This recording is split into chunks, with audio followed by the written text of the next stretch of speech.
But yeah, let's start off with the faction, because Raw opened with lights are flickering, and it cuts to Tom Phillips on the commentary table after they run down the card, and they say, we've been getting some really bad weather recently.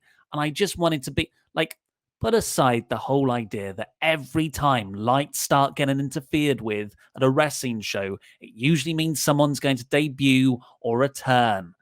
Put that to one side, because there's certain things that you've got to get over to be able to tell stories. It's just like a hang-up. Like, why do people bounce off the ropes when you Irish whip them?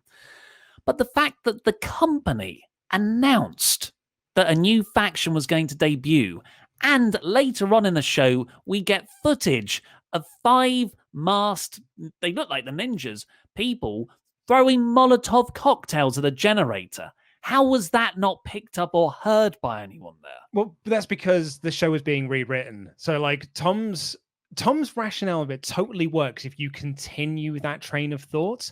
But sometimes with this company, the left hand doesn't know what the right hand is doing. So they might not have known. I don't know. But like, I think them announcing it ahead of time probably that kind of ruins Tom's thing, which is a shame, because him saying, we're getting really bad weather at the moment and it's interfering. And throughout the night, they were like, all the wrestlers were getting problems with their microphones. None of them said, I wonder if this is that new faction that's debuting that Twitter announced a couple of hours ago. Makes everyone look a little bit dumb. But initially, I think I just wish they had made the tweet, because it actually would have been really, really effective throughout. Surely Shane McMahon's enough of all the things. If you're really trying to pop a rating, the ratings are low. You've got to do everything. Yeah, because I agree. I quite liked. Got some bad weather going on at the moment. I thought it was really well sold, but the rest of the program just dismantled that. And you mentioned the group. I'm just going to say it now. I thought it was the ninjas. I thought it was Akira Tozawa's ninjas, and I thought, why the hell are the ninjas throwing Molotov cocktails? This seems like a very serious thing for such a wacky group to be doing. Yeah. I thought it was the ninjas, man. And then it was only this morning in our morning meeting where Lou was like, yeah, that was the new faction. I was like, was it? Because they were dressed exactly as the ninjas. Akira Tozawa's really gone dark since winning the title. And then we got we've already mentioned it. It's the security footage of 5 hooded people throwing Molotov cocktails at a generator that didn't really make sense with the rest of the show, but whatever, it's happening. I didn't think this was done very well. I guess it was done well in terms of like, here's some security footage. It's got a grain on. It's one static shot. And the explosions looked real, actually. What I didn't like was, the idea of an invading force, a new faction.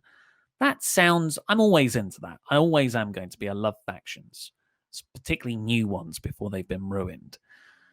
But rather than like 5 people intimidatingly, scarily walk in and then light a Molotov cocktail and throw it, which is scary, right? That's pretty intriguing. They had 5 obnoxious people yipping around like kids.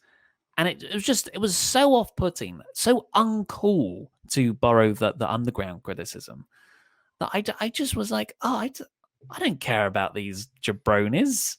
I would. I mean, I've kind of made a few bets on this show already, even though I'm not a betting man. I would wager that the people in the ninja costumes, I thought it was, are not the actual faction that's debuting. I would almost put money on they don't know who is in this faction yet, because this faction's not the Undisputed Era. And that's what we've heard. It's not the Undisputed Era getting called up. I don't think they know who's in the group. Yeah, I totally agree. I think I think the Undisputed Era might still appear, like they might still be the faction, but there was 5 people, right? Dominic Dijakovic.